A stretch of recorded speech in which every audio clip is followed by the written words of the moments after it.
Neat ఆందోళన తరువాత కేంద్ర విద్యాశాఖ మంత్రి ధర్మేంద్ర ప్రధాన్ రాజీనామా చేశారు. అటు నీట్ పై నిపుణుల కమిటీ వేసింది కేంద్రం. నీట్ నిర్వహణ వంటి తదితర అంశాలపై అధ్యయనం చేసి ఈ కమిటీ కేంద్రానికి సిఫార్సులు చేయనుంది. అయితే పేపర్ లీక్ అయిన ప్రతిసారి కమిటీలు వేస్తున్న ప్రభుత్వం కమిటీలు ఇచ్చిన నివేదికల్ని మాత్రం పక్కన పెడుతోంది. గతంలో రాధాకృష్ణన్ కమిటీ నివేదికను అమలు చేస్తుంటే ఈ పరిస్థితి వచ్చేది కాదని అభిప్రాయం వ్యక్తం చేశారు కేంద్ర ఉన్నత విద్యా మాజీ సెక్రటరీ రిటైర్డ్ ఐఏఎస్ సుబ్రహ్మణ్యం. అంతేకాదు పరీక్షను ఆన్లైన్లో నిర్వహించకపోవడం లీక్కు ప్రధాన కారణమంటున్న సుబ్రహ్మణ్యంతో మా ప్రతినిధి స్వాతి ఫేస్ టు ఫేస్. లక్షల మంది విద్యార్థుల భవిష్యత్తును నిర్ణయించే నీట్ ఎగ్జామ్ గత కొంతకాలంగా ఆరోపణలు ఎదుర్కొంటుంది. నీట్ ఎగ్జామ్ పేపర్ లీక్ అయినట్లుగా అవకతవకలు జరిగినట్లుగా నిర్వహణ వ్యవస్థలో చాలా అవరోధాలు వచ్చినట్లుగా అయితే తెలుస్తుంది. సో దీని మీద కేంద్రం ఇప్పటికే కమిటీని కూడా ఏర్పాటు చేసింది.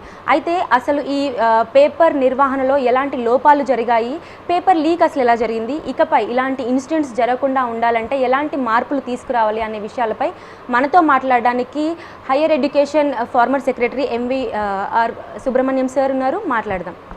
సార్ చెప్పండి, ఫస్ట్లీ అసలు ఈ నీట్ ఎగ్జామ్ గురించి చాలా అయితే వస్తుంది. సో అసలు ఈ ఎగ్జామ్ పేపర్ లీక్లో అంటే క్వశ్చనరీ లీక్ అయిందా లేకపోతే ఎగ్జామ్ సిస్టంలోనే లీకేజ్ జరిగిందా? ప్రధానంగా అమ్మా ఇప్పుడు ఎక్కడైనా లోపం ఎక్కడ వస్తుందంటే సిస్టమ్ దాన్ని లోపభూయిష్టంగా ఉంటేనే లోపం వస్తుంది. దానిలో ఎవరు బాధ్యులు అనేది సెకండరీ. ప్రైమరీ మనకేంటంటే ఈ సిస్టమ్ సక్రమంగా ఉందా లేదా, దీనిలో తప్పులు ఎక్కడ జరిగే అవకాశం ఉన్నది, ఆ తప్పుల్ని జరగకుండా ఏ విధంగా చేయాలి అనేది చూడటం అనేది ఒక ప్రధానమైన సమస్య. ఇందులో నేను గమనించింది, దాని మీద నేను ఎప్పటి నుంచి చాలా మరి గవర్నమెంట్ కూడా చెప్పడం జరిగింది ఏంటంటే మీ సిస్టమ్ లోపభూయిష్టంగా ఉంది. ఎందుకంటే ఇప్పుడు ఆఫ్లైన్ పద్ధతిలో చాలా లీకేజెస్ స్కోప్స్ ఉన్నాయి.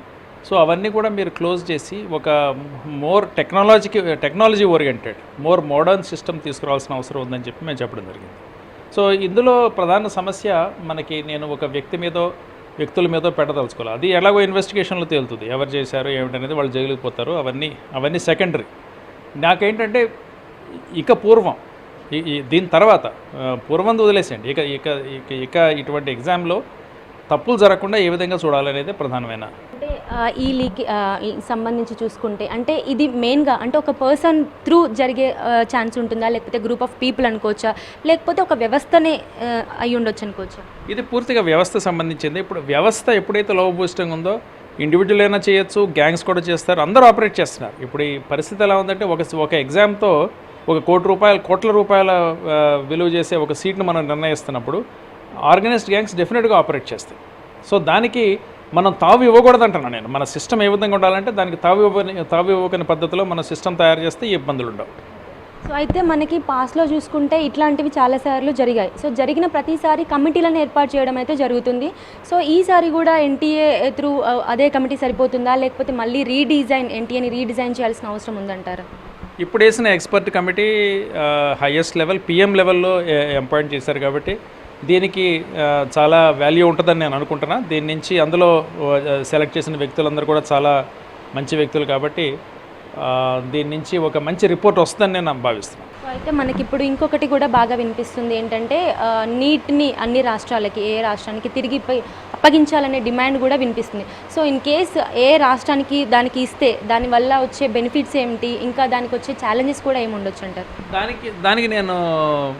దానికి నేను పూర్తిగా వ్యతిరేకనండి. ఎందుకంటే కాన్స్టిట్యూషన్లో మన లిస్ట్ 1 నంబర్ 66 ఐటెంలో కేంద్ర ప్రభుత్వానికి ఒక స్పెసిఫిక్ బాధ్యత అప్పగించింది రాజ్యాంగం. ఏంటంటే maintaining standards in technical education అనే ఒక వర్డ్ క్లియర్గా వచ్చింది. అంటే ఏంటి, ఎంటైర్ కంట్రీకి ఒకటే స్టాండర్డ్ ఉండాలి. తమిళనాడులో ఒక స్టాండర్డు, హర్యానాలో ఇంకో స్టాండర్డు, ఢిల్లీలో ఒక స్టాండర్డు, మహారాష్ట్రలో ఒక స్టాండర్డ్ ఉంటే అది కుదరదు. అది ఎందుకు కుదరదు అంటే భారతదేశం ఇప్పుడు ప్రపంచంలో ఒక టెక్నికల్ మ్యాన్ పవర్ ఎక్స్పోర్ట్ చేసే డెస్టినేషన్గా మారింది.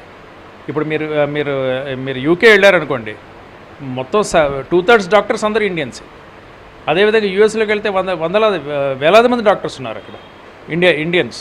సో కాబట్టి అటువంటి అవకాశం మనకు ఉన్నది. ఎందుకంటే మనకి డెమోగ్రఫిక్ డివిడెంట్ ఉన్నది. మన students are very hard working, intelligent. మిగతా చోట్ల వాళ్ళకి అటువంటి అవకాశాలు లేవు. సో కాబట్టి మనకి గ్లోబల్ స్టేజ్లో మనం ఆలోచిస్తున్నప్పుడు స్టాండర్డ్ మెయింటైన్ చేయడం చాలా అవసరం.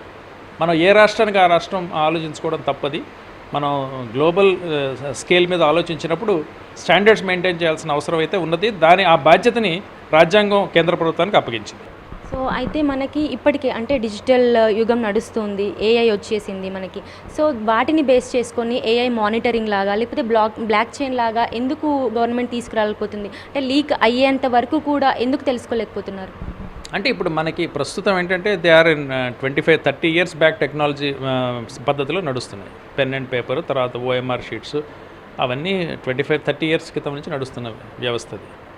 ఆ వ్యవస్థ మారింది, బయట మారింది, మనం మారలా. అదే సమస్య.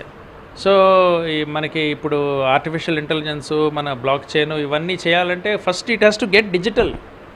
Right now it is not digital. Unless it is digital you cannot do this. So that is the thing. So digital సిస్టంలోకి రావాలా ఫస్ట్, అప్పుడే అవుతుంది. కెమెరా పర్సన్ నవీన్తో స్వాతి, NTV, హైదరాబాద్.